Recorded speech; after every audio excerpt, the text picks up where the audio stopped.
Siniguro ni Justice Secretary Frederick Vida na hindi sila uuwing duaan mula Czech Republic.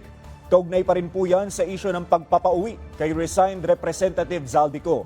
Ayon kay Vida, nagsimula na silang makipag-usap sa kanilang counterparts. Si Juan Antonio, nakatutok.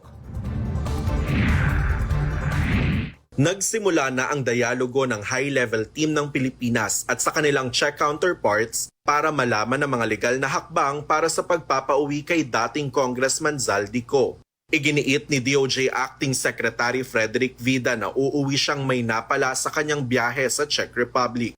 Ito'y matapos ang naging beripikasyon sa mga impormasyong nakukuha ng Pilipinas mula sa immigration at police authorities ng Czech Republic. Bagamat hindi na idinetalya ng kalihim ang mga impormasyon mula sa Intel report, una nang sinabi ng kalihim noong Biyernes na pangunahing bilin sa kanya ng Pangulo ay ma-verify ang mga impormasyong nakukuha ng bansa tungkol sa dating mambabatas. I-validate, i-verify lahat ng dumating na impormasyon. Siyempre, ang pinaka-ultimate objective, di ba?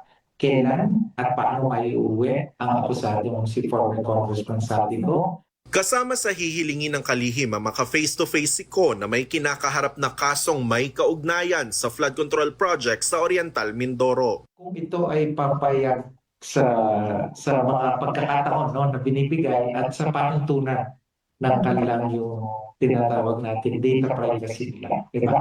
Yung mga panuntunan nila kung paano makakausap, makikita ang isang akusado na tulad ni former Congressman Zaldico. Katuwang ng DOJ ang Philippine Center on Transnational Crime na makipag-usap sa Czech Republic. Dala ng PCTC ang mga dokumento na makakatulong sa pagpapabilis ng hiling ng Pilipinas na red notice sa Interpol na hiniling pa ng bansa noong Nobyembre. Juan Antonio, IBC News.